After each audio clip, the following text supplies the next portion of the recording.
Hi everyone, it's Nicole Addis. I'm going to show you today how to create a square for either use on Facebook or Instagram, or even if you wanted to get the 12-inch squares printed out that say something custom. So we'll start out always making the images in a size that's going to be high enough resolution to print, because you can always shrink things down, but if you make it too small and then you decide you want to blow it up later, you're going to run into problems. It's going to be fuzzy, blurry. So let's start out by so we're in Photoshop.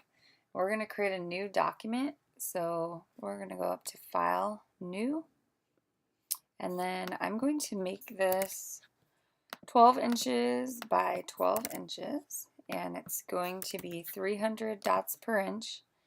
I'm also going to choose the color mode CMYK because we're setting this up for print, and then I'll show you how to save a version for the web, for Facebook or Instagram and Pinterest and all that. So let's just name this. I'm going to just do an example. I'll do Now That's Happy. So here's our document, and over on the left, I'm actually working in the basic Photoshop layout.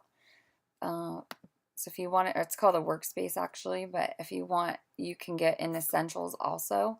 If you've moved things around and it got all messed up, you can always go down here and click Reset Essentials. There's only one thing that I like to change in here, and I like to have my toolbar, which is along the left side, I like to have it in two columns so that it's all up here in the top left of my screen. So whenever I need something, I can just go up there. I don't have to go all the way up and down. It's going to be in this area. So over here on the right, there's your layers palette. You can see we have a background layer. It's locked by this little lock icon that you can see. And the first thing I want to do is get my O2 colors. So let's go over here to Chrome, and if you go to getmylockets.com/artwork and then scroll down, you'll see a link that says get some of the design elements I use and create your own designs. So click there. This will take you to a page where I have a whole bunch of different design elements. I have Olive, I have the independent designer logos, some hexagons. Some of these don't look like anything because they're white squares, but it's because they're white on a transparent background. So you could put them over like an aqua background, for example. So what I'm going to do is first grab those colors. I'm just going to right click and copy this image. And this is all the colors that are O2 colors. So I'm going to go back to Photoshop and I'm going to paste it in there. And I'm just going to kind of put it at the top. So this made a new layer. I'm just going to call this colors. When you're done or you want to move it out of the way, you can just click the eyeball on and off. So for now, I'm going to select the layer that I want to work on, which is the background layer. I'm going to go up to Edit and down to Fill, because I want to fill this with the, let's say, aqua color. So over here, I'm going to choose Color. I'm going to scoot this color picker over so that I can see the colors I just brought in. And it has a little eyedropper tool. So I'm going to grab this color from the colors that O2 gives us and hit OK. So now what it did is it filled my whole background layer with the aqua color. Now I'm going to grab my text tool, my type tool. I'm going to click just anywhere in here and I'm going to type Now That's, and I want to change the font to Pacifico. Oh, I think I need to highlight everything. Then I'm going to change it to Pacifico. Okay, now you can see it's super, super teeny. But if I click back on the T tool, I can either make it bigger right here, or I can hit, if you're on a Mac, it's Command T. If you're on a PC, it's Control T, and that's for transform, T for transform. So I'm going to make this a lot bigger. I'm holding Shift as I drag the corner. I never drag from the side or the top because I'll show you what it does. It squishes it, and that's not actually proportional. So once I'm done, I hit Enter. And I noticed that my edges are a little bit rough. So up here, I'm going to go from smooth to crisp because I want my edges to be crisp. And you can zoom in and see that it's actually going to be super crisp. So now that I have this part of it, I'm going to type happy in League Gothic. So over here on our layers, you'll see you have a background layer, you have your text that says now that's, and then we have our colors, which we could turn on and off. And then I'm going to click again, it's going to create another text layer. So this is in the last font that we used, so we're going to change it to League Gothic. And again, I'm going to, you can zoom in and out by holding, on a PC it's Control plus and minus. On a Mac it's Command plus and minus. Sometimes you might need to see the whole thing, sometimes you might need to zoom in. Then I'm going to hit the transform. It's also up here, Edit, Transform, Scale. And then you can also hold Shift and drag this bigger. So that's good. Then I think I want to do some different colors here. I want to do, if I hit my T tool, up here there's a little box right now, it's white. I'm going to turn my colors back on. And I'm going to click on that little thing and I can see what it would look like in all these different colors. Green, gray. I think I like it blue. That's super cute. So I could just do it like this. Now I noticed that now that's is behind happy and I want it on top. So if you look over here in your layer palette, in fact, let me close this up so I could see more of our layers. I'm going to drag this layer. Just imagine you're making a sandwich and this background is your bottom piece of bread. And then you have your next thing, and let's say it's your meat, and then your cheese, and then your bun, whatever. If that helps you to visualize how this is going to look. Or like you're laying layers of transparent paper on top of each other. So I'm just going to click and drag this above. And so now that goes above my happy. Now that's happy. So I'm going to turn off this color. And we could stop there. That's super cute. There's a couple things that bug me, and the S is too far over. We need to scoot it closer to the word that. So I'm going to take the T tool, the type tool, click between the S and the apostrophe. I'm going to click up here on this little character palette, and this one right here, it has a V/A. I'm going to adjust that. So let's do a -100. You'll see it scoots closer. I actually want to do closer than that. 200, maybe even closer. 250.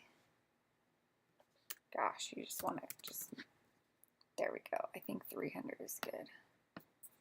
Maybe just a little bit more. There, that looks perfect to me. So -310 at this size that I'm using, which is the font size is 183.71. You can make it whatever you want, but it'll vary depending on what size your font is. I'll also make this file available in the files section on this Facebook page. It's the Get My Lockets Facebook page. If you want to go in and just use it, you could just start with this. Anyways, let's add another thing. Let's go in and add a texture to the background or like a pattern. We'll go back over to here.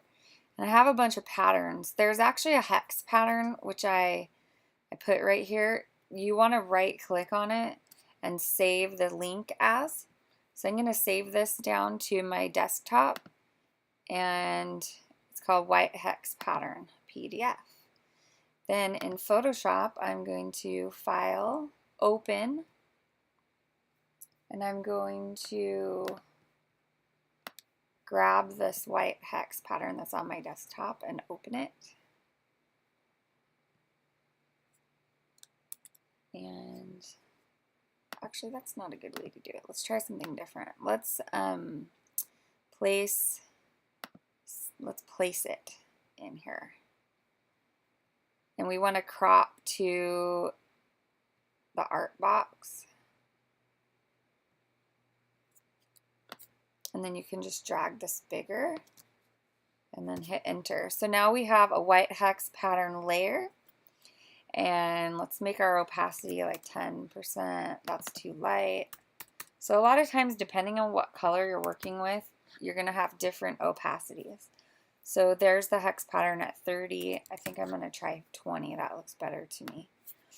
So there you go. That is how you do that. And now I don't like that happy is wider than now that's, but I'm just being picky now. So I'm going to Command T on my Mac or Control T if you're on a PC. And then I'm going to hold Shift and drag the corners, and then I want to scoot it up a little bit more. So that to me looks better.